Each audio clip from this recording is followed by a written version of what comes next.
Okay, it's 5 after, so let's do this. Before we do our riddle, let's just do regular intros, so names and pronouns. I'll go first. My name is Jonathan, and my pronouns are he, him. My name is Sierra, and my pronouns go by she, her.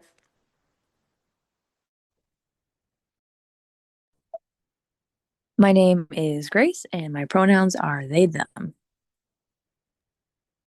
I'm Val, and my pronouns are also they, them. Nice. Okay, so for our riddle, we're going to play a game called Do They Touch? I don't know if you guys have played this game before, but essentially the rules are I'm going to give you a few things that touch, and then you're going to have to respond back to me with things that you think may or may not touch.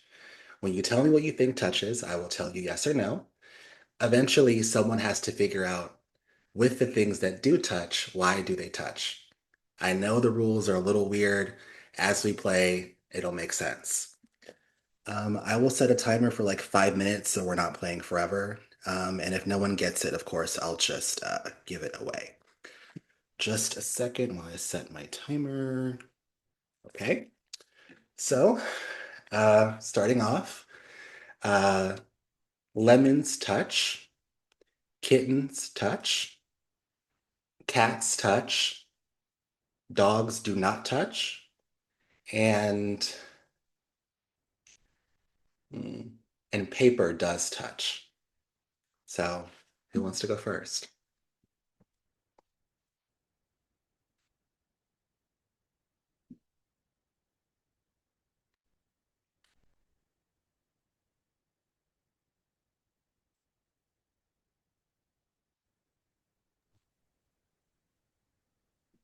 So cats, kittens, paper, and lemons. Mm-hmm. Hmm. Do limes touch? Limes do touch. Okay.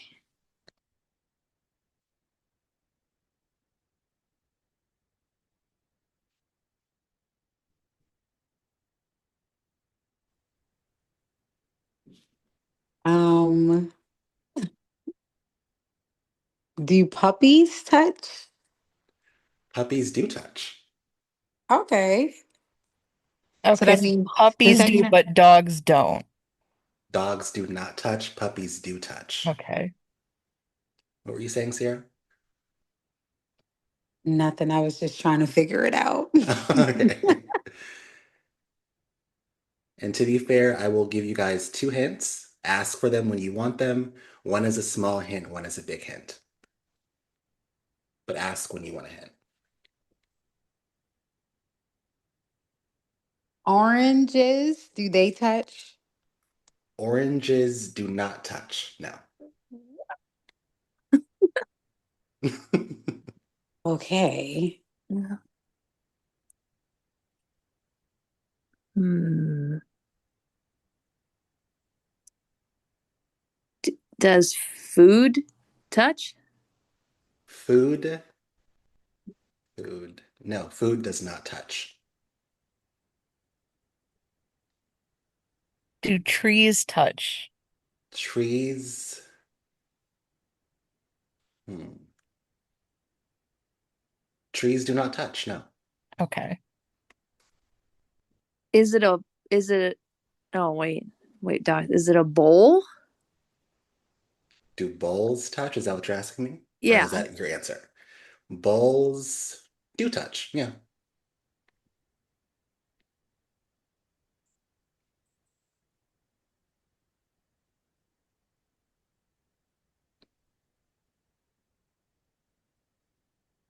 I want a hint. You want a hint? Yeah, I do. Small one. I want a Small small hint. one. Okay. So do not, here's your hint. Do not pay that much attention to the actual object. The object is not important.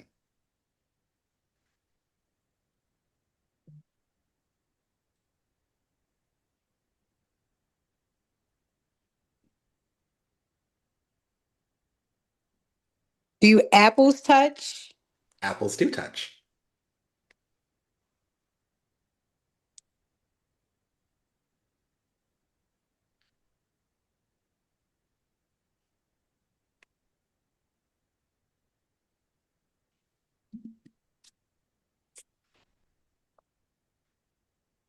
What about bananas? Do bananas touch? Bananas. Bananas do touch. Yes, they do. Okay. What about people? People do touch. Yes. People do touch. Okay. What about But cherries? cherries do not touch. No. Okay. Another hint, people do touch, hands do not touch.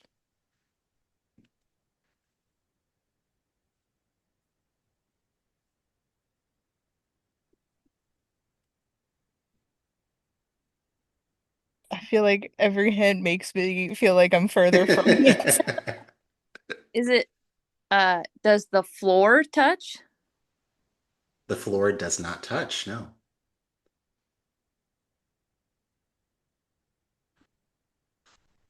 Oh, actually, you know what? I'm wrong. Grace is right. The floor does touch. Mm. Again, do not pay that much attention to the object. The object is not important. Yeah. There's our timer, but I'll give you guys like one more minute.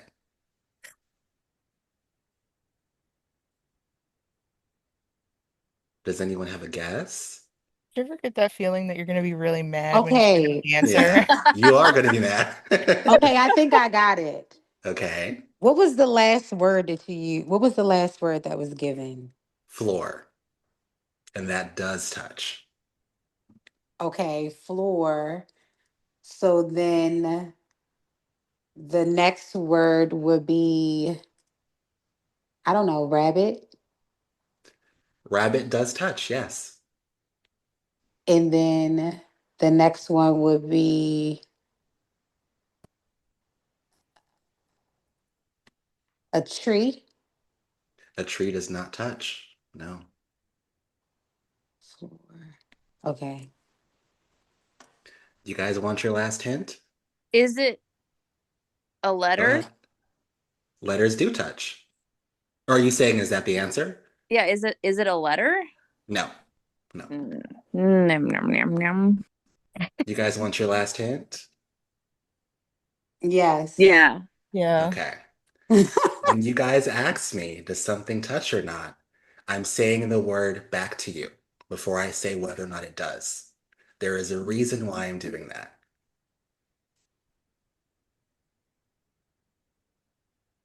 Because that last letter should start the new word, right? No. No? You guys are thinking about it way too hard.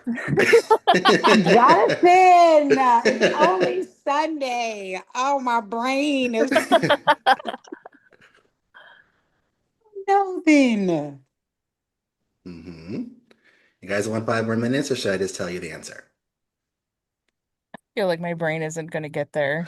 Okay, just tell. I know. I'm like, I want to know. Every time I think I'm starting to get somewhere, it's just like, You no, oh guys should see no. the back of my book. I have all these words just written on the last page of my book. Does anyone want to guess one more time before I tell you?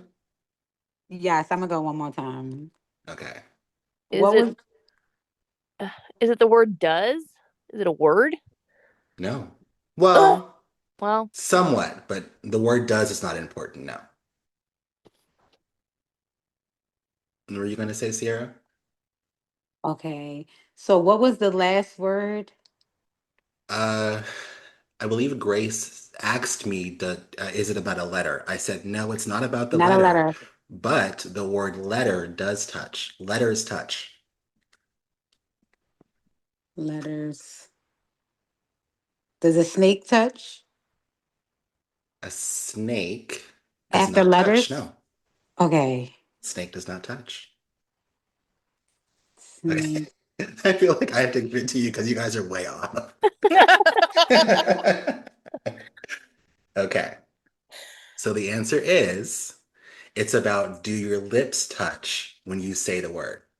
That's why I have to say the word back to you Oh. because I don't know. I have to What? see if they touch. My goodness. So your lips must touch.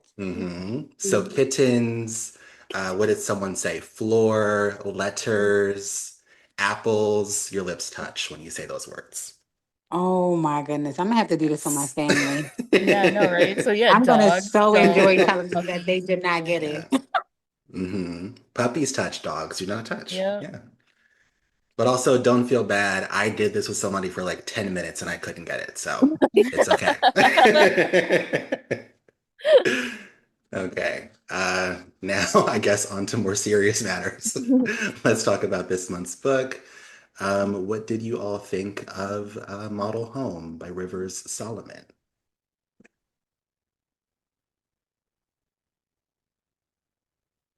I liked it, but I also very much agreed with the meme that you sent that compared to the rest of the book, the ending does kind of fall flat, which made me sad. But I mean, really, up till then, it's really good.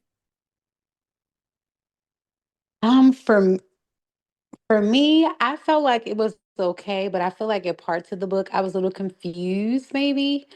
Um, and the ending, I don't know. I don't know if I kind of like the ending a little bit, I would say. But I guess we'll get further more to that. So for me, I would say it was okay.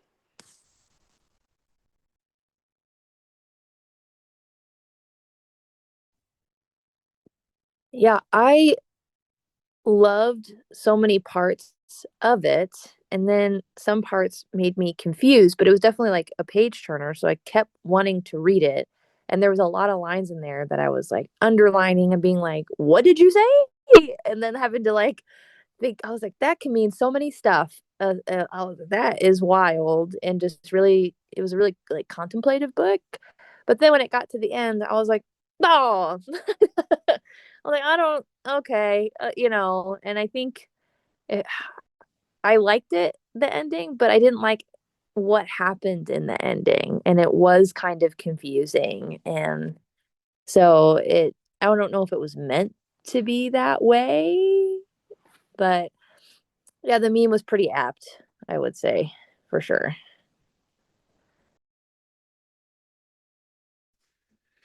Yeah, I'm right there with you all. I think perhaps just based on what you guys have said, I think I like it the least. There are some things in this story that I don't know. I just cannot really, I don't want to say enjoy because I don't think the book is meant to be enjoyable considering its subject matter, but some things I definitely find problematic. I'll say that. Um, but I guess to give River Solomon their props, based on the other book that we've read by them, The Deep, they have a really great writing style. I think they write in a way that is so poetic and so beautiful and lyrical that while, yes, you can find yourself getting lost or confused at times, like Grace was just saying, it is definitely a breath of fresh air after reading some stories that are a bit more I don't want to say simplistic, but maybe digestible. So I'll say that about them. I also do think River Solomon clearly puts a lot of research behind what they write, which that's always a plus. Um, and I also do like how relatable or fully fleshed out many of the characters in this story feel, some obviously more than others. And of course, as I complain more throughout the meeting, we will get to those characters. But yeah. Uh, I have to say, just blanket statement, I am very disappointed with this era of Black horror writing that we're stuck in as a community today. So many Black horror writers have not figured out a way to craft a horror story without centering white people, white supremacy, whiteness, etc. And this book does fall into that, and that's what primarily upsets me. Um, but yeah, I know there's a famous quote, I can't remember the author's name, but a famous quote that says, Black history is Black horror. So, yes, I do understand that, but I also believe that we need to find ways to craft stories that do not center whiteness. So, uh, okay. Moving on to our characters. Let's start with our main character, Esri. General thoughts on Esri as a character in this story.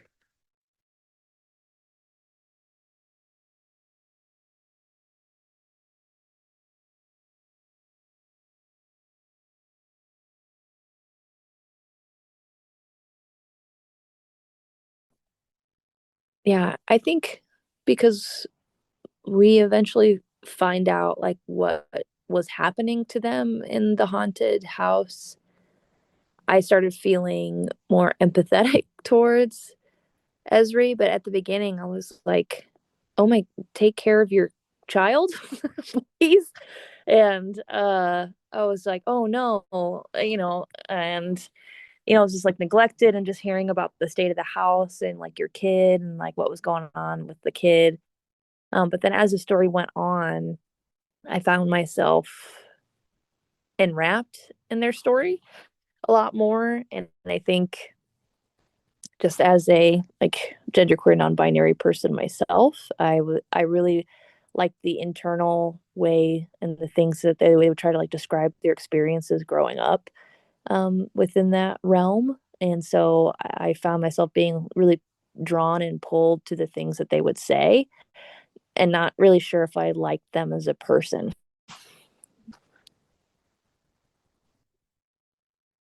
Yeah, I get that because that's what I was thinking too, is it's really easy for me to not enjoy books where especially the main character, but even just like if a majority of the characters are very unlikable. And Esri is in a lot of ways like very unlikable on purpose, obviously, but it was still compelling enough that like I never didn't want to hear Esri's story and like find out what's going on. And I never really thought of them as like completely irredeemable, which is really easy for me to do in books. I can be very judgy on people.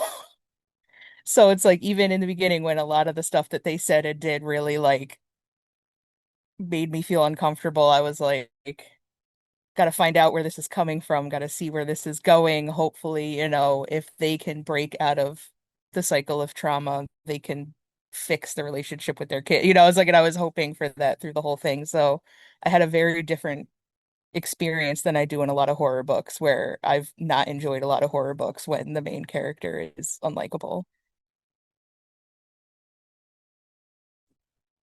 I would say I just wish she was a better mom. At first, at one point, I was thinking, like, is she tripping? Like, is this stuff really happening in the house? Is she like over exaggerating? Is she a little bit, does she suffer from any type of mental illnesses, based on the things that she was experiencing? But for the most part, I would say she was okay, I would say.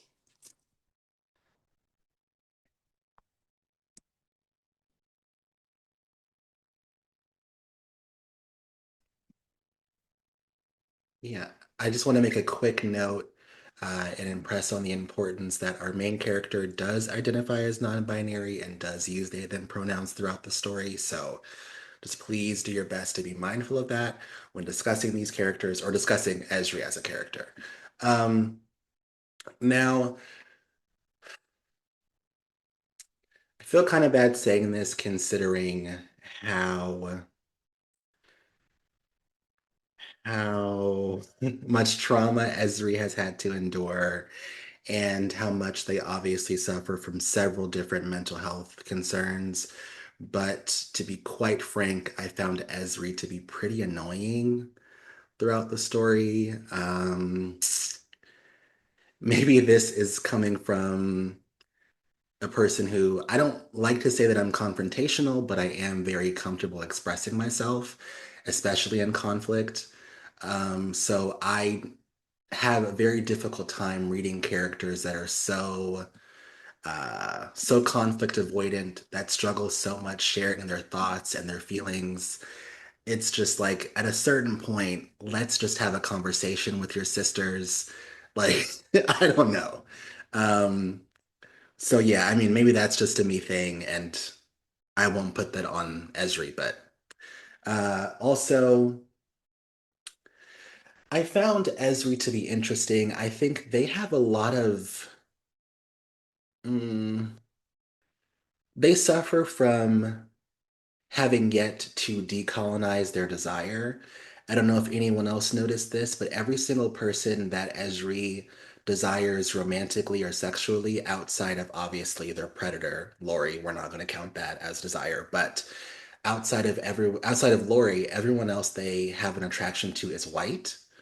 And there is even a moment where Esri says, when they're looking on Grindr for someone to sleep with, as they're in the new town, they say, I don't like to fuck white bottoms because I don't want to play into a white person's idea of black manhood. I'm much more comfortable being their sissy boy fuck toys. Um, I'll just say, as a black man, if you ever say that kind of thing, you really need to unpack that and find out what exactly that means. Why are you so comfortable being in a submissive relationship with a white person, but the dominance is the difficult part? And then, of course, we enter into like a race play area, which, I mean, we've talked about that before in here. I'll just say blanket statement. If you're into race play, I think you need to die. I really do. Uh, but yeah, Esri, like, can we unpack this stuff? And then what annoys me is, as talented as I believe River Solomon to be, they introduce things like that, this self-destructive, low racial self-esteem character, but we're not going to dive deeper into that, which I found so odd. But yeah, if it's not clear, I don't like Esri. Sorry. Um, now, Elijah, general thoughts on Esri's daughter, Elijah, in this story.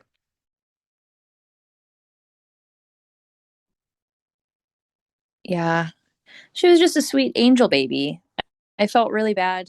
I just felt really bad for her having to deal with, like we kind of get her story of being in a really crap situation with the other parent and then having to deal with pretty much a dissociative other parent and then also having body image issues and trying to resolve through that while also not being close to like immediate family, being like all the way in the UK.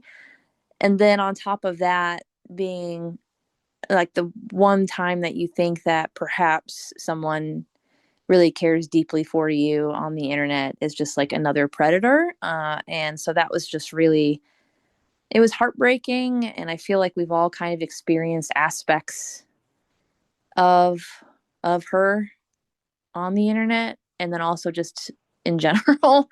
And I was really think in the end there, I was really proud of her for trying to get herself out of those situations and she really wasn't taught how to do anything really and had to be like on her own. Um and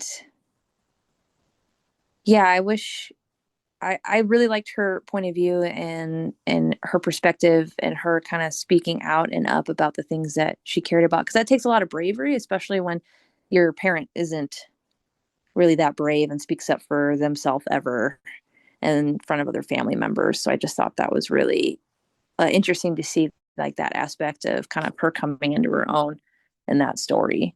I kind of wish the book was more about that. Honestly, I kind of feel like that would have been a little bit more interesting, and I kind of wish that that tone would have been on her and not her parents.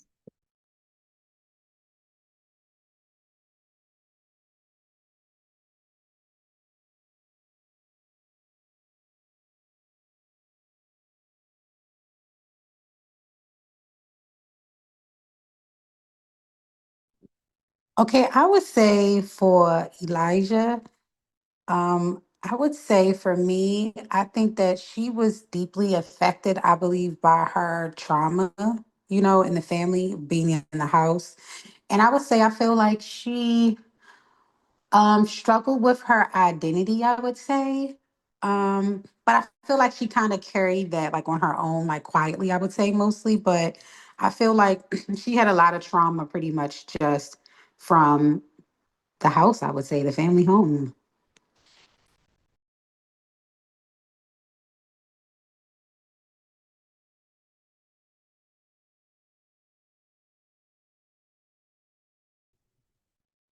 Yeah, when you brought up, trying to find someone that actually cares for you and then finding like a predator on the internet, like that was super relatable to me even as like a teenager with having, parents that had unresolved trauma that put their trauma on you and you obviously don't have proper emotional regulation at home, so why would you have emotional regulation on the internet when your frontal lobe isn't fully developed? You get yourself into situations with these other people that can pick out even over the internet that you're not in a good place. And that whole thing was very, I don't, it made me feel really emotional because I never got myself into a position like she did in the end. But it's like I saw myself doing things like that just to try to get affection from somebody at some point, and I really related to their character on a lot of levels, which is why I was hoping, as much as Esri pissed me off, I was like, maybe we can have a parent that will actually deal with their trauma and try to fix their child.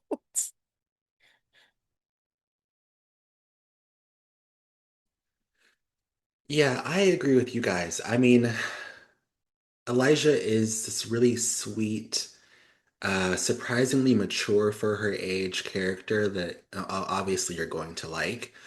Um, I do agree with you guys on the through line of Elijah not having a very present parent, and then, of course, being abused by her mother um, as a child.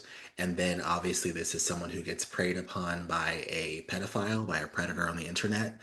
Um, there is a moment in the story, I believe we are in Esri's perspective, where they say, no one can make you feel like the center of the universe like a pedophile can.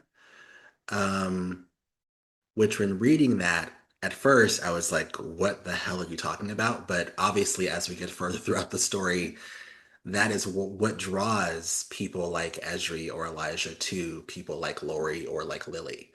Um, I do have to say, though, it is mentioned early on in the story that Elijah is biracial. Her mother is white, her parent is black. And considering how much the story deals with racial tension or trauma that black people face from white people, I would have liked a bit more discussion around how a person who is biracial kind of teeters both lines and and deals with that.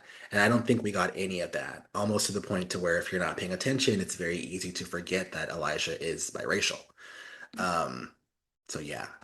And I also would have, I mean, maybe I'm expecting too much from River Solomon, but I think we can all agree there is a very common occurrence of older white queer folks who prey upon young, oftentimes underage queer people of color.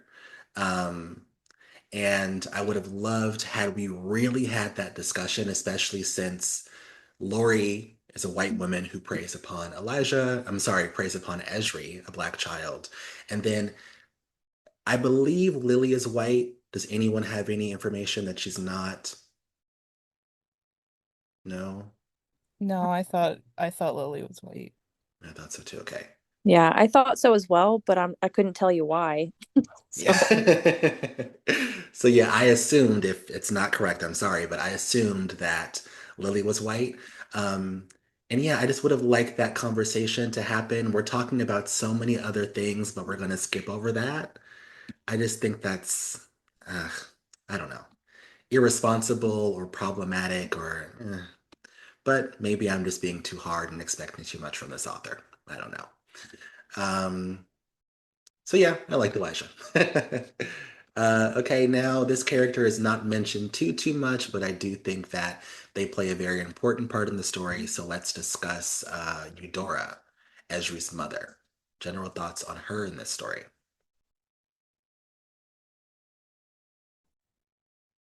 yeah, I it was interesting because again, you don't really get it from her perspective, and I just thought it was interesting that she was trying to protect like her gender queer child, but that at the same time refused to leave a really bad situation, which was this home, or like this like home that they could have moved anywhere else and got a lot of money because they bought the house whenever it was like cheap, and they even talked about being able to sell it. And that, I think they were just trying to allude to the fact, like the stubbornness of not wanting to be run out because they were the only black family in the neighborhood, which then eventually tore the family apart. And so I can understand not wanting to leave and wanting a better life for your kids. But then at the same time, they're being drastically tortured 24/7, being in an all white neighborhood with obviously hostile neighbors. Um, I mean, the neighbor, Laura, who ended up being like the predator, like when we first meet her, I mean, my whole, I got a chill down my spine. I was like, never let this woman anywhere near your home ever. And it was just like this very insidious feeling. And and then also I think they talked about then also being at an all white school, almost like only a handful. So it's just like putting your kids through a lot of trauma that I think could be avoidable, but at the same time not wanting to let other people in the neighborhood win and like run you out. So it was really interesting then how she would talk to her kids and like want them to understand like their history and how to articulate certain things about their experiences, and choosing, I believe that she chose to stay at home but then was also like a professor at one point. And so it very, yeah, it was a very interesting person. And there was aspects where I was like, yeah, you should be definitely teaching your kids all this stuff. And another aspect where like, if this crazy shit is going on in this house, and as much as it was, I don't, yeah, like get cameras, and like they said, got cameras in the house, but they got taken away. And I don't know. I've been like, maybe we should stay away for like a summer and see like what happens. But it was just a very interesting character where at certain times you could feel the disdain of like a teenager not liking your parent, at the same time like understanding where she was coming from. So it was again a flawed character that you ended up appreciating, but then also were highly frustrated with some of their decisions, like most characters, I think, in this book.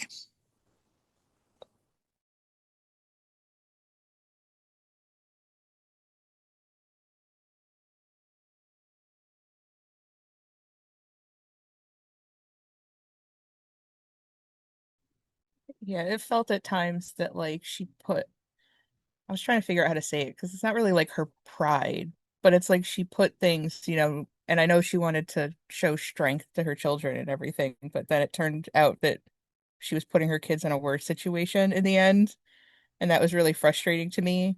And then as time went on, they never really like talked really about it, like either one didn't really get to like fully express to each other like what was happening. And I feel like that lack of communication caused, like another layer of problems. And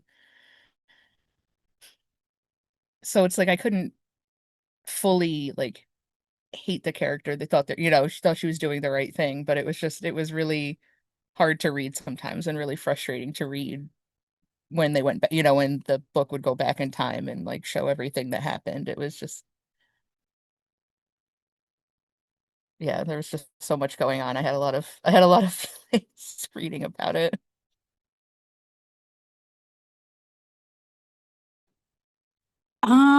I think I would say the mom was, to me, I would say she was very determined to like definitely get them to the space that they were as far as like in that community. I feel like definitely as the only black family, I think that was she was just like determined to get them there. But then I also feel like she was driven by some sense of pride because even though the house was haunted and everything else that was transpiring, even with the racism and all the different things that occurred, within the home, I think that her wanting to stay in that community. I don't know if was to show that maybe, as Black people, we're able to have some of the things that they're able to have too as well. So to me, maybe that was like more driven by pride, not so much thinking of the circumstances of her family, I would say. So to me, I would just say that I feel like she was just very determined and a little prideful, I would say, for excellence. Like she wanted them to be maybe great, in the midst of the community that they were in, I would say. Yeah, I agree. I mean, I will say I struggled with this character, Eudora, Ezri's mother, a lot. In some ways, I don't know, a lot of ways, but in some ways, she reminded me of my own mother, in kind of like her behavior. So in some ways, I understood her. I empathized with her. I could imagine the difficulty of being a Black woman from, I believe, I could be mistaken, but I do not believe that Eudora comes from wealth. So I'm assuming she would have had to work very, very hard. She was a college professor. She was a professor of Black studies. Um, I could imagine that there is a lot of frustration or pent up resentment that comes with that. So I'm able to empathize with her there. But I will also say, I do think Esri's mother was abusive. There's a moment where she says to Esri, I need you to shut the fuck up right now. And I'm like, what an insane thing to say to your child who just needs your help, your support. I also will say just two blanket statements. As a Black person, I am very hesitant when I meet Black people who are so hard set on achieving this quote unquote Black excellence. I find that oftentimes a lot of anti Blackness, a lot of self hatred, and a lot of hatred for your own community lives under the guise of pursuing Black excellence. Um, I will also say that just being a Black person, putting your child in an environment that is surrounded with nothing but whiteness, that is child abuse. And I do think more times we need to be comfortable calling parents out for things like that. Um, and I especially think when you put them in a predominantly white environment and then you give them no support, which Eudora never supported Esri, um, that is neglect. And I would have loved a bit more of that, a bit more of like holding the mother, although obviously, yes, she's dead, but holding her more accountable through Esri's perspective, which we unfortunately don't get, but yeah. Um, and I will also say, when I have encountered Black people who have grown up in predominantly white environments, I'll just say I've never met one who was normal.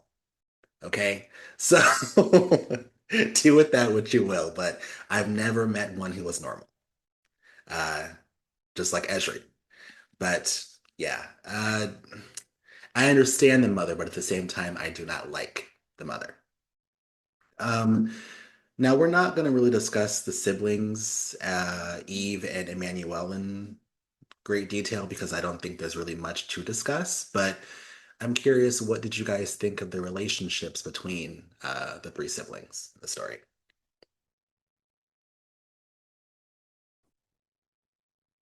I felt like the mom definitely pitted them all against each other, which I thought was like a really interesting situation. And it does kind of feel like, now that you mention that, like a power dynamic of an abusive parent would do to make like your kids in fight for your affection and to want to be loved. And it really, it did hurt my heart because my I'm close with my siblings, closer with one than the other more recently, but we all kind of had each other's back. And even though we fought with each other, it was like us against like our parent, or the one that was just like more abusive. And so just seeing them more like in fight and not really be super supportive was kind of really sad, because that's not the experience that I really had. growing up. I couldn't imagine having to go through like life without that support because I didn't really have anything else. And so seeing siblings pitted against each other is just always really heartbreaking to me. And then that isolation that can occur, and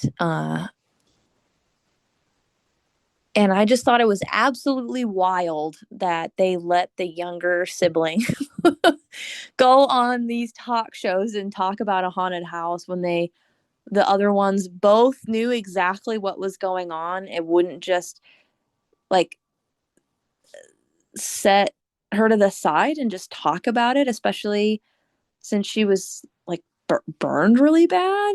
And I don't, it was just wild, the amount of dysfunction in the family, and like watching on TV, and it almost felt like maybe they didn't know they were doing it on purpose, but because they're always in competition with one another, it almost kind of felt like it, like wanting someone to be humiliated, or um I don't know. It was that was very strange. And then the other sibling seemed like they were trying really hard to create better situation, like better kids, instead of like telling the other one to like shut up, right? Or just let them express themselves and trying to be a better parent.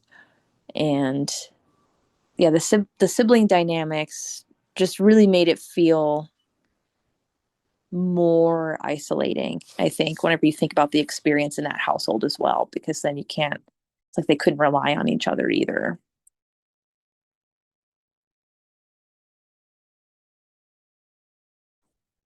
I don't think that for the sisters, I just really wish that they had a better relationship. Like when you think about having like three sisters, I'm like, that is just like, I would think that would just be like so great, right? Like I have one sister and one brother.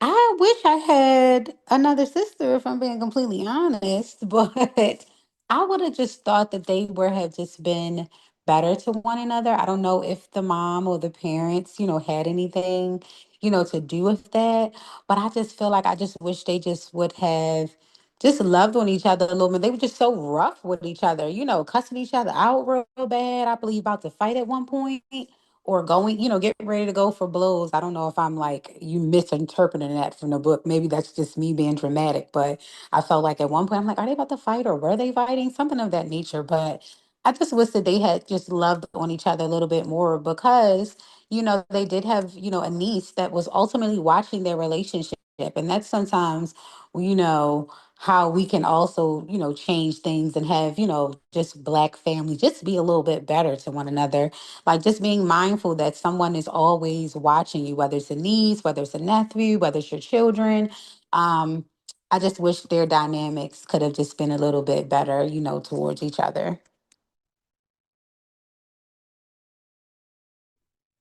I agree with you. The siblings were really frustrating, honestly, because yeah, it's like they did know a lot of things that Esri didn't. They didn't help Esri. They, you know, even if they were dealing with the same like type of abuses from the mom and everything, like they all should try to protect each other, and it never really feels like they did that. And then yeah, even as adults, they still don't have a good relationship. And yeah, exactly. Their niece is seeing this obviously not good relationship. It's like they are also, you always want siblings to try to like help break, the generational traumas, and it just kind of seems like they just played into them at every step of the way through the book. Yeah, I agree. The siblings they were very difficult to read as their relationship was very difficult to read in the story. I guess I'm someone who is so intentional about the boundaries I set with people and how I allow them to speak to me. Where when we have that moment where Esri says to Eve, "You are a self-righteous, sanctimonious bitch," that is crazy. And the fact that Esri says that, and then they have a little, argument, blah, blah, blah, but then they just kind of move on from that. And I'm like, no, we need to revisit that and really figure out why you have such strong feelings about your sister to call her self-righteous and sanctimonious. That's crazy. So I don't know. It just kind of became a little difficult for me. I also felt I was hoping throughout the story we were going to get a bit more conflict resolution or to talk about the siblings to talk about their feelings towards each other and like what the drama is, blah blah blah. But we kind of get none of that. And I thought that was such a missed opportunity. I mean, there's obviously a lot going on with them, and we're just not really getting into it. Um, Now, Emmanuel, the youngest sister, I I understand her. I mean, I think that for Emmanuel, she felt neglected. She obviously holds a lot of resentment towards her mother and her siblings for sending her away to boarding school as a child, while of course they were doing it to protect her. In her interpretation, she thought they didn't care about her. And I could only imagine what it's like to grow up with that. And then also, she's the sibling who, when Esri moves back home to be with Eve, she's the only sibling who doesn't live in the same city as them. So again, even in her adult life, she probably still feels neglected. Um, and I can only imagine that frustration. And also with Eve, this is the middle child who, because of their older siblings, uh, I don't want to say emotional immaturity, but I guess I can't think of a better term right now. Because of their immaturity, she's had to really take on a lot of the responsibilities that an older sibling should be handling. And I can understand her frustration with Esri in regards to having to take that on. Also, I think that both siblings hold a lot of resentment towards Esri because it seems like their parents cared way more about Esri than them and gave Esri way more attention. I mean, even looking back at their childhood trauma, it's all revolving around Esri. And as an only child, obviously I'm used to things being about me in my household when I was with a kid, but I can only imagine if I had siblings and then I was kind of tossed to the side because my parents thought they deserved more attention than I did. Um, so yeah. And I'm like, I would have really just loved them both to hold Esri accountable for that stuff. But unfortunately, no. Um, okay. Um, I would say it's pretty clear in the story that Esri is an unreliable narrator, who in some ways can't be trusted.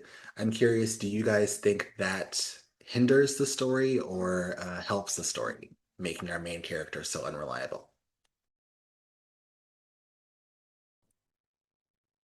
I felt like it upped the spooky factor whenever I was like, ooh, this haunted house, is this real? Is this in your head? Have you been like tormenting your family? Like, what's going on? So I think it helped with the horror aspect of the novel because you were like, oh no. So at times you thought, you know, like Esri was like very creepy, and I was like, I don't think I believe you at all. What is going on? And then you kind of get a perspective of like the animal that got stabbed in the eye, and you're like, oh, what? Wow. And you like don't remember doing that. And I was like, man, this unreliable narration really amplifies that haunted house feeling where like, oh, did a ghost like literally like take over your body and make you do stuff, or what's going on? And that's why I think that ramping up. That's why it felt like it fell so flat at the end, because then it kind of felt like it rushed into this ending that was um, not like anticlimactic, but it kind of felt that way in a sense, being just like, yeah. So I felt like it helped the horror of the story, and it made it feel more uneasy. You were real I was like uneasy reading the novel through the whole thing, which I think is kind of the point of the horror genre, was like what's happening. I am going to agree with Grace because at one point I said, it had to be. It had to be Esri at one point because I felt like it was just a lot of thoughts. Just a lot of different things about Esri that I felt like I'm not sure. I'm looking a little bit different at you. I don't know. Are you sure you didn't do it? Are you sure you didn't somehow, go back to this house? Whole time the house was never haunted. It was really you, is what I was thinking. So I do think that it really helped the part of Esri being so unhinged because even still now I'm like something's going to happen with Esri being involved in the parents' death. You could not have made me think that Esri had nothing to do with it. So I would say it definitely helped with Esri being very unhinged. I would say for sure. Yeah, like mentioning that that helped like the horror of it, and I'm sitting here thinking about like my favorite horror books or just like some of the most well-known horror books of all time, and they all have unreliable narrators. So I feel like that is a really good aspect to a lot of horror books because it does give you this sense of just like what is happening? Can you trust what you're being told? And I think that it was very effective to have Esri be an unreliable narrator because it does make you feel like, wait, are they actually involved in what's happening? Or are the things that they're saying happened that they weren't involved in? Did it really happen? And it's like because the book is really mostly from their perspective the whole time, and it does create that sense of unease. But I also feel the same as Grace too, where it kind of, in some ways, that whole build up and that whole lead up did kind of fall flat in the end for me too, where it was such a good lead up and it just couldn't really get it across the finish line. So you had a hand raise here. Did you want to share again?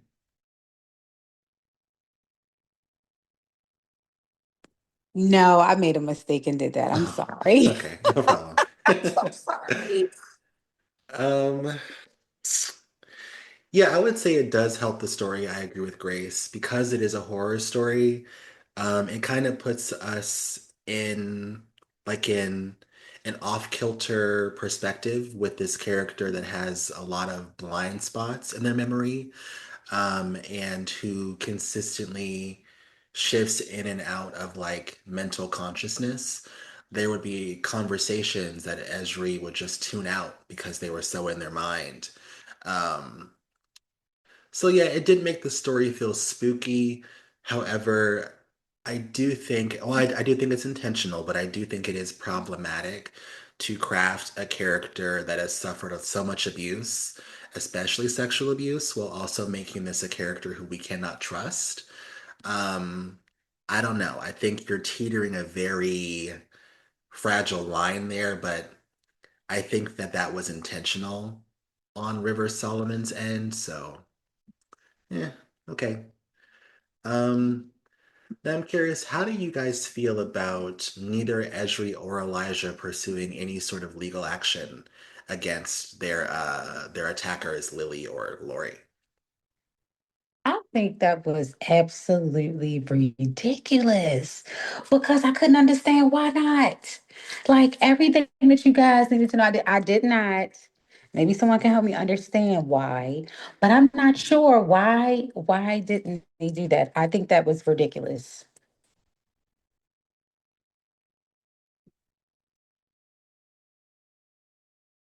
Yeah, I mean, I don't like cops. I don't like the judicial system, especially here in America. But yeah, even I was like, what are you doing? Especially with it happening now to Elijah and Elijah being the age that she is. I was like, what are you doing?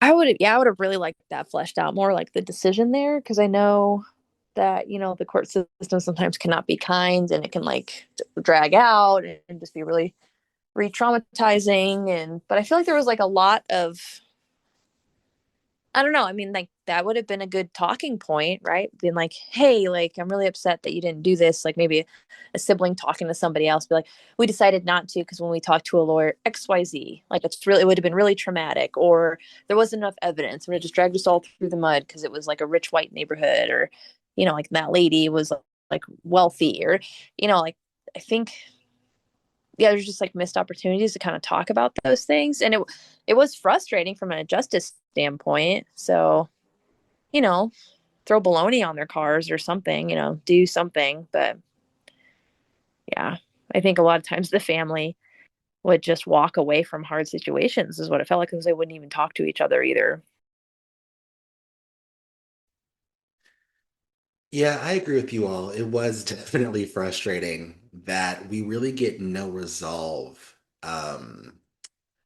for Esri or Elijah, and there's no justice brought against their predators. I just thought that was an interesting decision.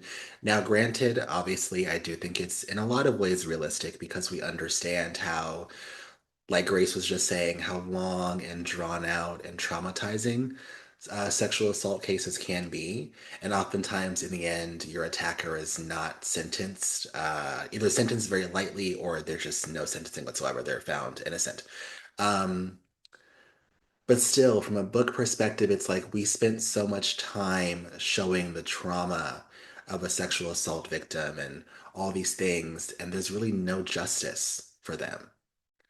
So it's like, what's the point of drawing us through all this stuff? And then twice, because we see it with Esri and Elijah. Okay.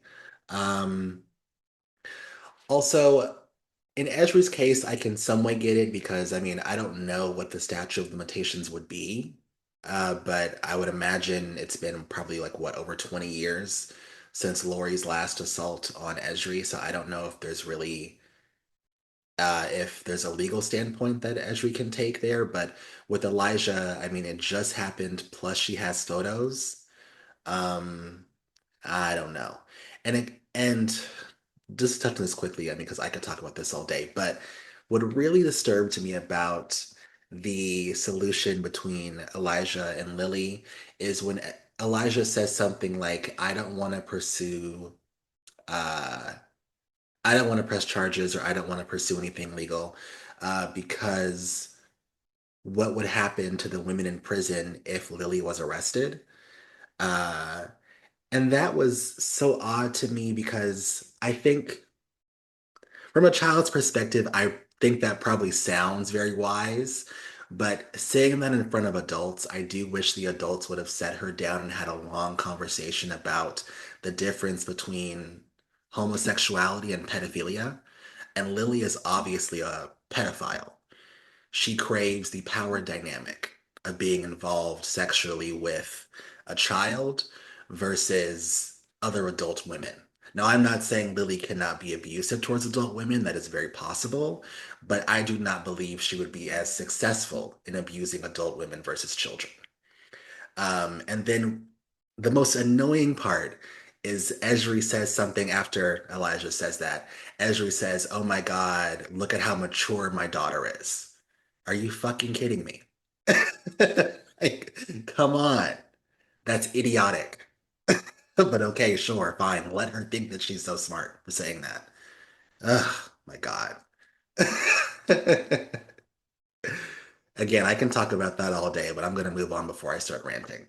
Um, Now, before we get to the book's ending, I'm curious. Did you guys ever believe the house was actually haunted? I'm gonna be completely honest. I didn't think that the house was haunted. I thought that something had to been going on. Like I did not think that the house was haunted. No, I didn't. I didn't either. I thought it was just memories playing the games that they play and children's brains doing what they do and reactions to try. Like I thought it was going to be this whole like mix of things together that kind of just like created false memories almost. Yeah, I was hoping it was haunted. I was like, that'd be fun. So that we have a reason for all this going on. And Ezra being the unreliable narrator. And no, I didn't think it was haunted. I thought that, yeah, I just thought that it was more of like a family psychosis kind of thing. Like yeah, because of the disassociation and stuff like that. So yeah.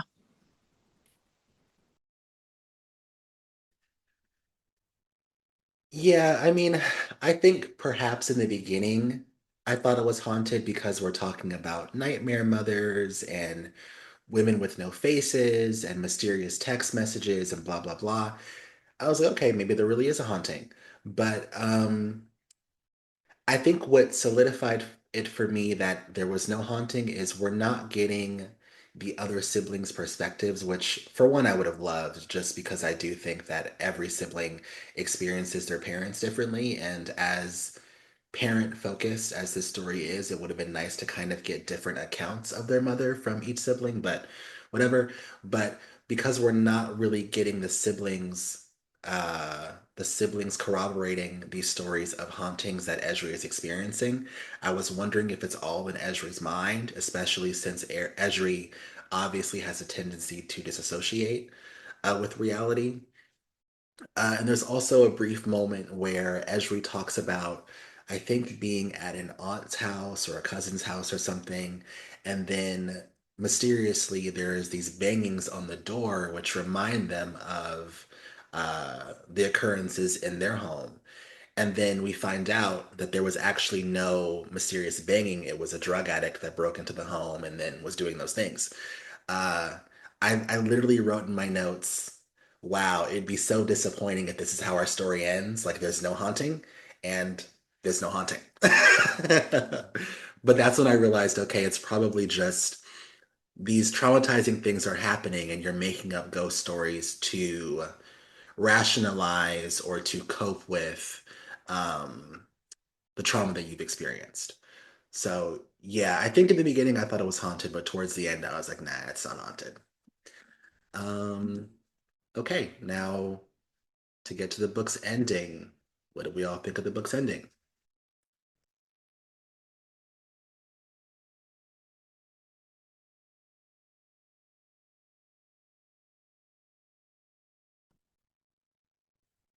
Yeah, as we've all been talking, it made me think of this book was like beautiful poetry but mediocre. It was like good poetry, mediocre like ending. And so that's why the book was enjoyable so frequently because there's just a lot to write down and digest and think about. But then like as a whole, it just kind of fell flat. And so the ending, I remember like I read the ending, I put the book down and I was like, what? And I was kind of like, well, what just happened to me? Like that, what did I just experience? And I just kind of went through like a roller coaster of emotions of just kind of being like mad and then, yeah. And then just being like, oh, it's okay. Like I was live streaming the whole time. And I was like, what does that mean? And yeah, so it was just kind of, I don't know. It felt like the outline of a full book and wasn't really there for me. Like I did not like the ending at all. I'm agree with Grace. I did not like the end of the book because I'm like, first off, I thought it was Esri. And I just wished, I don't know. I just did not. I just like I didn't like I just didn't like the end of the book. I'm gonna just say that. I wish it was Esri. Yeah, I'm gonna just leave it there. I didn't like it either, for a lot of the reasons that are already mentioned. And I just need to run upstairs for a few minutes because I can hear that my cat is doing something and committing a crime. I just need to find out what it is. Hold on, I'll be right back.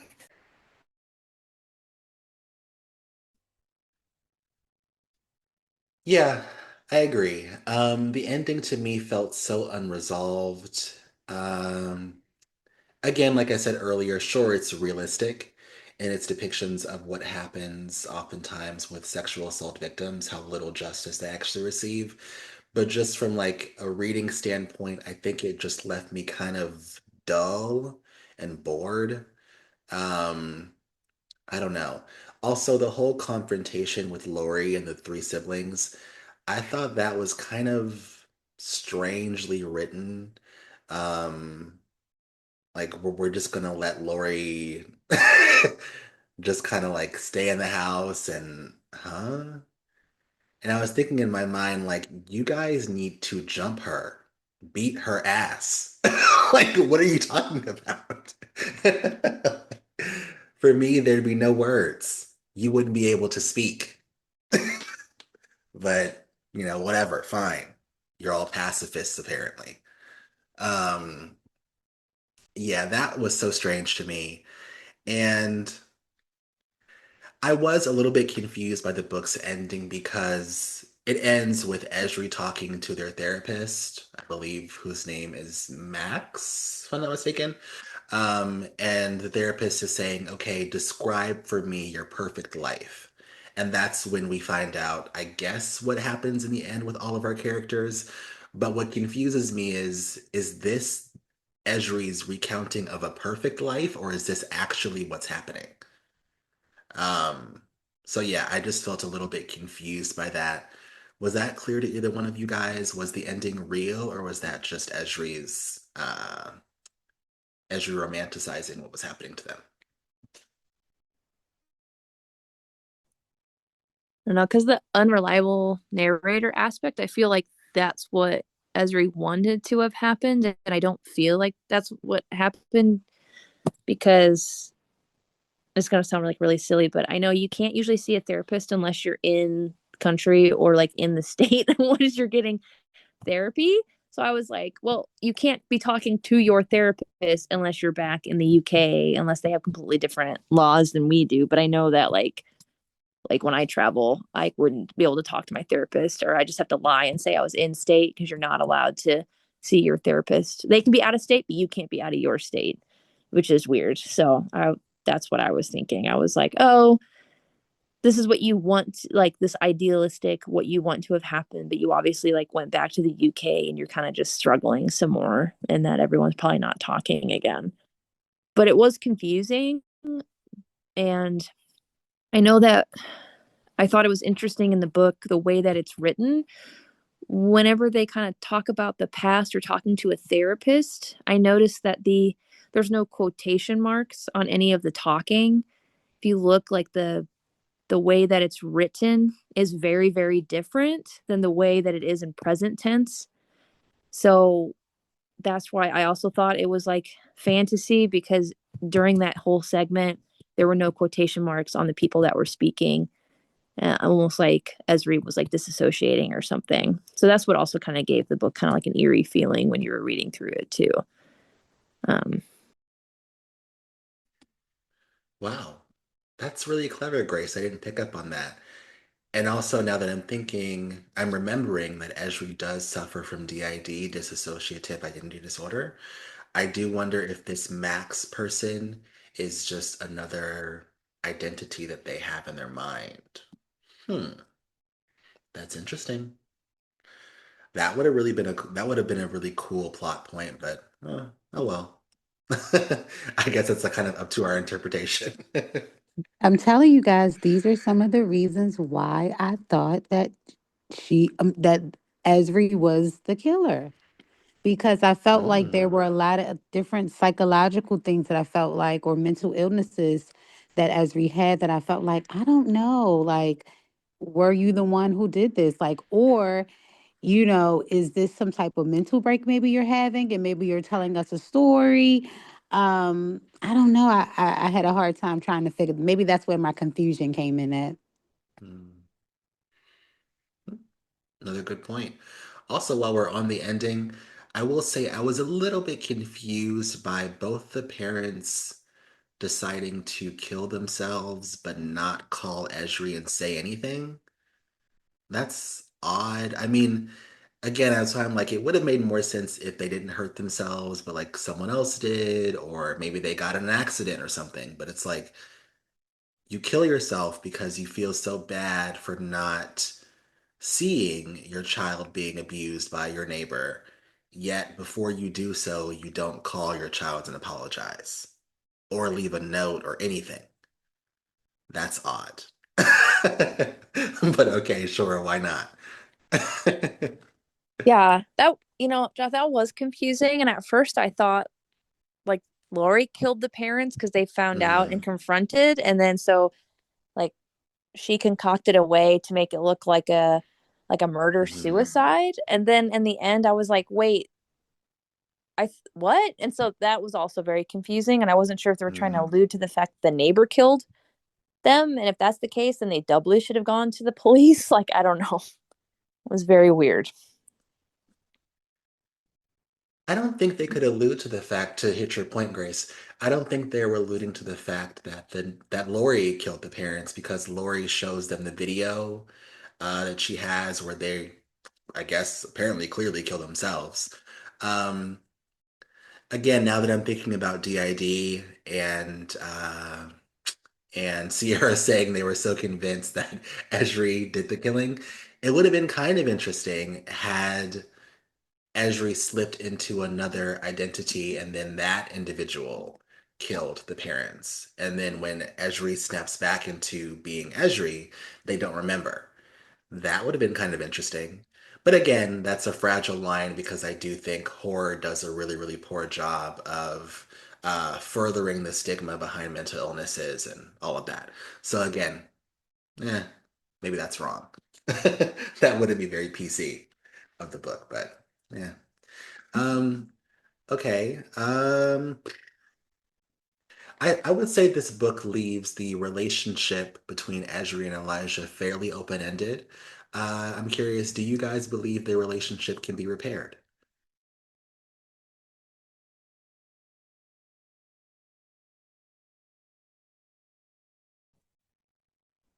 I feel like any relationship, for the most part, can be repaired as long as the parent does the work of trying to repair themselves as well.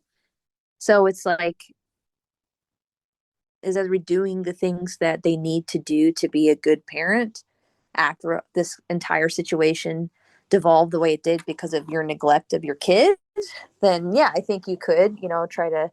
But it's like if you're just going to continue to just be far removed from your kid, then probably not. If it's just going to go back to how it was, oh, my kid's so mature, like that line, I was just like, they're not mature, they're a child. But so it's like you have to be the parent, and parentification as a kid, like absolutely, it sucks. So yeah, I just hope that something came out of it like that. Yeah, I get the feeling that maybe in that moment of like when the book ends, their relationship might be different and might be more positive, but I get the feeling that once Elijah gets a little bit older and starts looking back, I think it's gonna deteriorate again, to be honest, especially around the, reactions and everything with her being, you know, targeted by a predator. And I know that if I looked back on it and, my mom knew about that happening and didn't really do anything, I think that that would kind of break apart any goodwill that happened in the meantime, personally. So I don't know. That's just how I felt about it, is that, it might be good in the interim, but I think overall in the future, it's going to cause more breakdowns. In a perfect world, I would want to say yes, because like Grace said, any relationship can be repaired if you put in the work, right?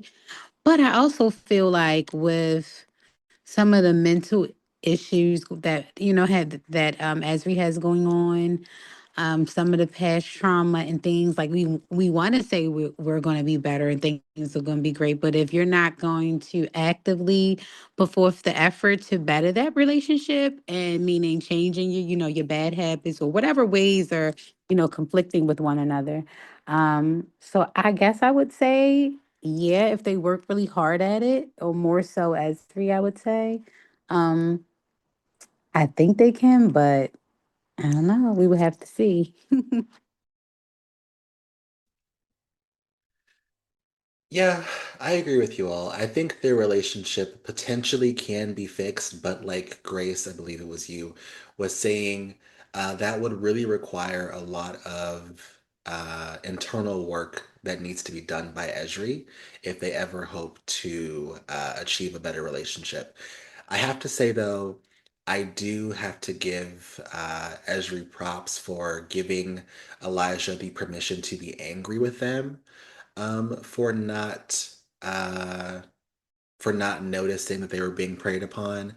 I do think that it is so important when asking for your child's forgiveness or healing a relationship with your child that you first give your child the space to be mad at you, and your child deserves to be upset with you.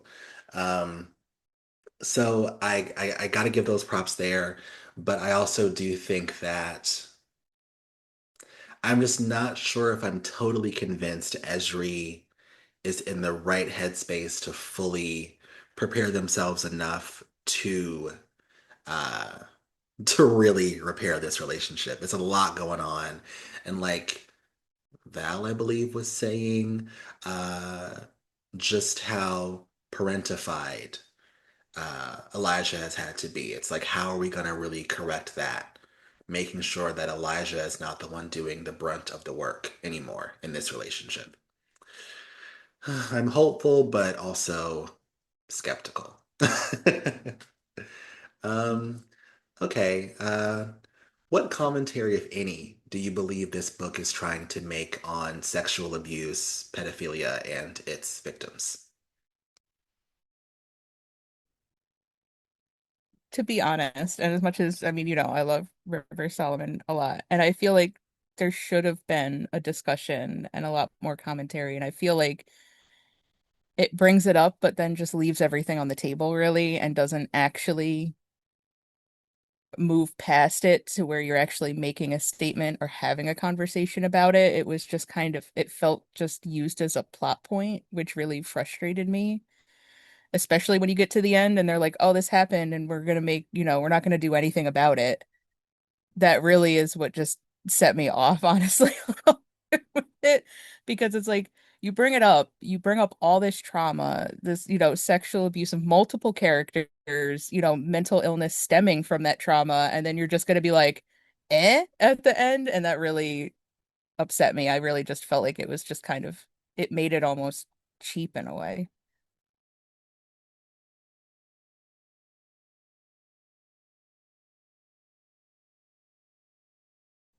Yeah, I would say I definitely don't think that any of the important matters were like discussed or just talked about in depth at all in the book much. It was more so like the scenarios happened and that was just that. No, I guess explaining it or describing it. So I would say, um, no, it was not, I guess, described well in the book, I would say. Yeah, I mean, I feel like there's ways to write the frustration in with a system, but then also be able to talk about it and being like, yeah, this is frustrating. Or because like currently I'm reading a another book that I think does what we're asking this book to do really well, which is Chain Gang All Stars, to talk about the prison industrial complex and the way that they do like asterisks at the bottom and talking about the actual statistics of things like, oh, I know this is fake what I'm talking about, but this is a real situation.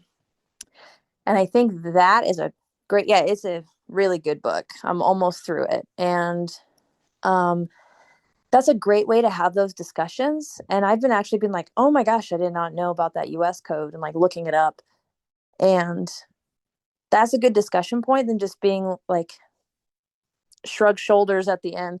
Well, that's just how it is, I guess. And yeah, having your characters have those conversations, those hard conversations, I think really flesh out that type of story so that we all can feel the frustration of victims, or we can understand that like this is why you wouldn't want to go to the police and why people don't, or just stuff like that. So especially at the very end when you find out that's what it was the whole time, so I guess there was like the mystery aspect. And I was just like, bah, well, we could have had this like really good extra 50 pages of conversations, but it's okay, I guess, we'll move on. It just could have been done.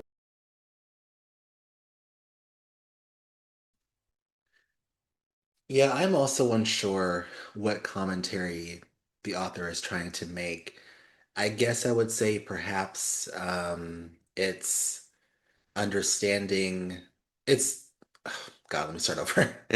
It's that you can heal your trauma by finding someone who's been through a similar thing and realizing that you're not alone. I think that is the realization that both Elijah and Esri have towards the end. They've both been through a very similar thing by very similar people. Um, so sure, there's that, but I don't know who read the acknowledgments or if any of you guys have, but usually I do, and in this book I did. And Rivers Solomon talks about how closely they worked with individuals who do suffer from these different mental illnesses or who have been through similar experiences. And I'm not sure whether or not Rivers Solomon has experienced any sort of sexual abuse. Of course, I hope not, but I'm just like, if you were speaking to people who've been through very similar things, no one really gave you a heads up that this plot feels kind of underdeveloped. Um, that's kind of odd to me that nobody would tell you that, or if someone did tell you, you didn't listen. But okay, sure. So yeah, it's just kind of like Grace was just saying, why bring up all these different things if you're not going to really get the ball rolling in terms of starting this conversation on how individuals can heal from this kind of trauma? Then what was the point? But whatever.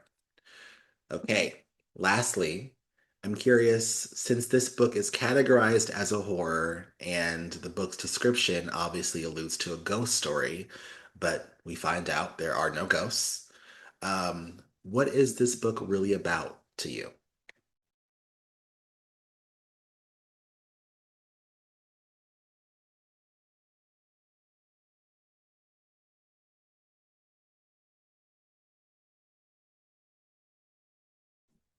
I would say it's more so um, about family dysfunction, I would say, family trauma. I would say racism sprinkled in there. Um, that's what I'll say for the most part. I'm gonna leave it there.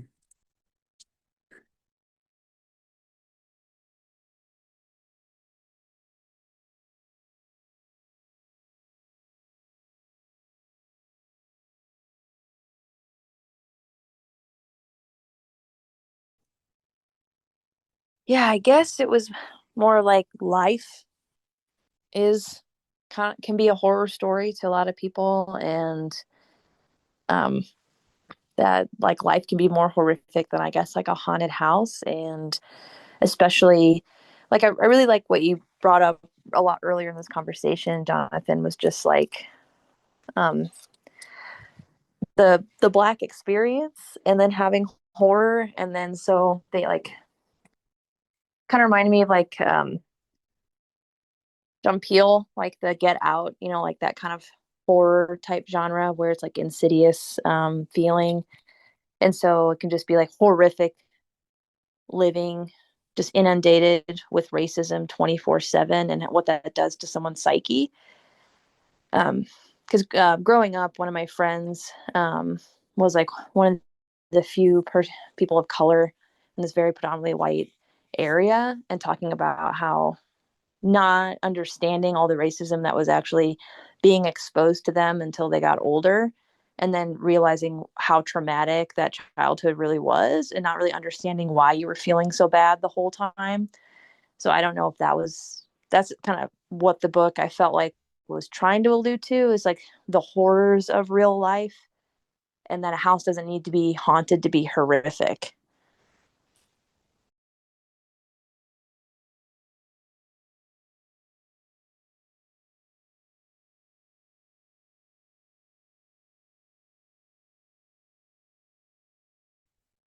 Yeah, I've seen a lot of movies and read a lot of horror books that are by Black authors that do like Get Out did, where, it's trying to show the Black experience and her horror and things like that. And But it does make me think about what Jonathan said at the very beginning, where this one just felt so beholden to whiteness that Get Out never really did, and a lot of horror books written by Black authors never really do. Like,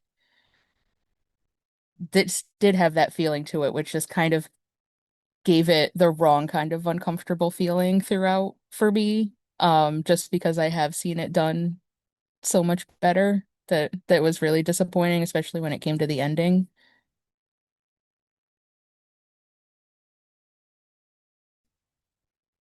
Yeah, I agree with you all. And Grace, I think that was a beautiful line. I don't know if you understand how quotable you are, but I did write down, a house doesn't have to be haunted to be horrific. I think that perfectly sums up this story. Um, I would also say that this story, it plays with the idea of whether or not you can have empathy for an imperfect victim. I think oftentimes we think of victims of any kind of abuse, but especially sexual abuse in a certain way, we have a desire to make them inherently innocent. And this story kind of plays with the idea like, what if they weren't that innocent? What if the individual let the person in their house? What if they repeatedly allowed them to come back? You know, all these different things. And I'm not saying that to blame Edrian. I don't believe that that's what River Solomon is trying to do, but it does play with this idea of, can you still feel bad for this person? Um, and I'm seeing oftentimes in real life, a lot of people struggle empathizing with victims that are not necessarily the best people. I mean, Esri is not a good parent. Esri doesn't take the best care of themselves. Esri also does not have the best relationship with their family, yet we're still supposed to feel for them. Um, And I think the book does that pretty well. I mean, it was even a test of my empathy. There were certain times where I was like, I don't really care about Esri. But of course, I still have to because they are still, in a lot of ways, a victim. Um, so, yeah, I mean, and to quickly hit on what you were saying, Val, yeah, I really want Black horror writers to let the Jordan Peele Get Out thing, let that go. None of you guys will ever do it as well as he did, respectfully.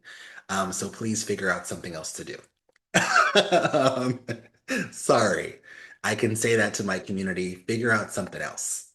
Because a lot of you guys do not have the writing talent that I think you possess, to write that kind of story in a way that is as detailed um, and as intentional as that story was. And I will also say, just to wrap things up, I want a lot of Black horror writers to understand that when you are crafting a story about the Black experience, about Black people with predominantly Black characters, especially a horror story, and you make your villain or your monster a white person, white supremacy, whiteness, racism, etc., in your intention to center blackness, you are still centering whiteness because the entire story revolves around a white person, which is what this story does. So please stop it. It's very disheartening as a Black reader to never really have a chance to escape whiteness. I deal with it enough in my own personal life. I don't want to read about it too. It's kind of why I have this club. You feel me? Like, come on. But And with that, I want to move on. But before I do, does anyone else have any last minute questions, comments, concerns with this story? Characters we didn't go over, plot lines we missed, anything before we move on?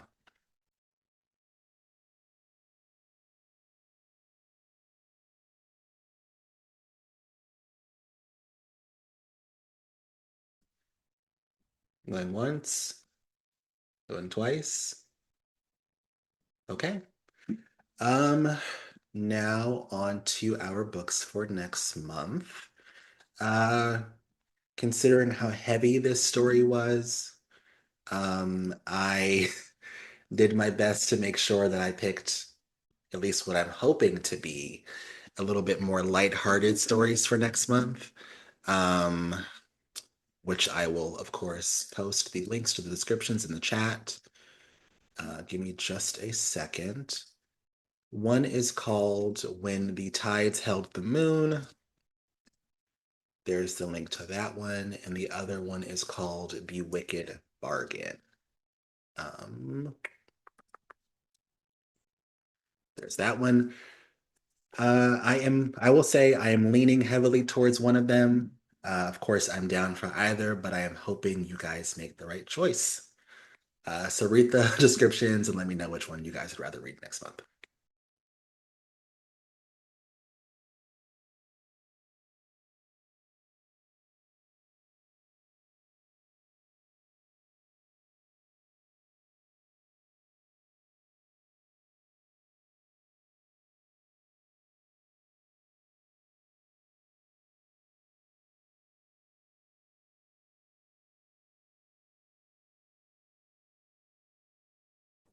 I will say I'm going to be a little biased because one of these books is narrated by one of my biggest crushes in Hollywood, Vico Ortiz. So I don't know.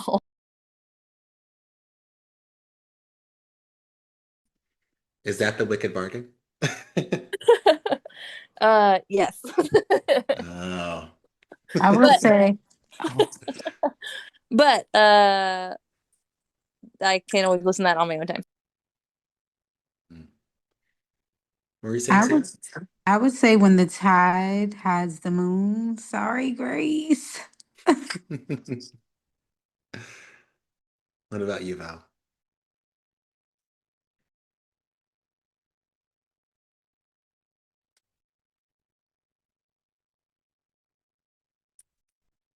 Sorry, I was just reading through the two descriptions.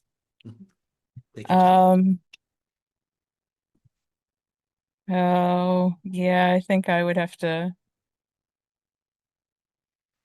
go with Sierra on this one. Sorry. Mm. Okay, I'm sorry, Grace, but you picked the wrong choice. I I picked the correct choice for me. So Yeah, I'm really leaning towards When the Tides Held the Moon. Um, and I think Gracie were the only one who was here. Yeah, you were the only one who was here last year. But we read a very similar story to this, so I'm hoping I enjoy it as much as that one, if you remember which one I'm talking about, Grace. So yeah, When the Tides Help the Moon is what we will read. But Grace, don't worry, we will eventually circle back to the Wicked Bargain. okay. Yeah. Okay, so I'm thinking usual meeting day and time. Let me just check the date for next month. The last Sunday of March is the 29th. Does that work for folks? That Should be works for good me. for me. That's two yeses. What about you, Sierra? Yes, it works. She said March the 29th. Yes, last Sunday, Yes. March 29th. Okay, yes, that Okay. works. At noon PST still work for folks? Yes. Okay. Yes, for Grace. What about you, Val? Good for me. Okay, sounds good. So I'll put us down for When the Tides Held the Moon on March 29th at 12 p.m.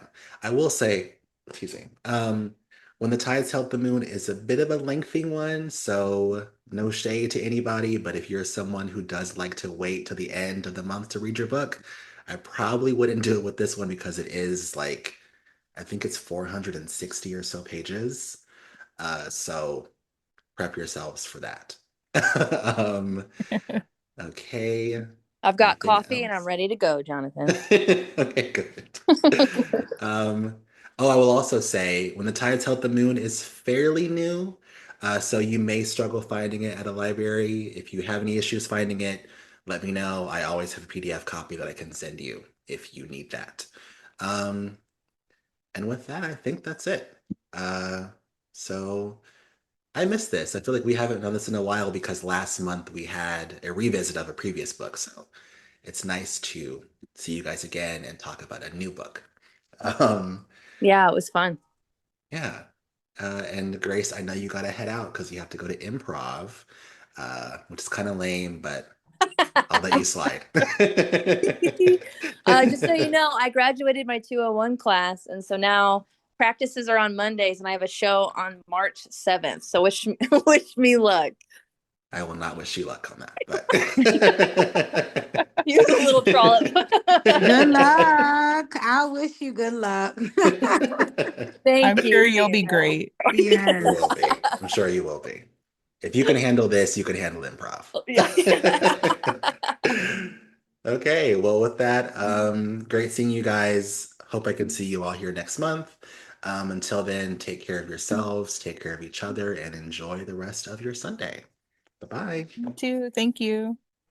Of Thank you. course. Bye. Bye.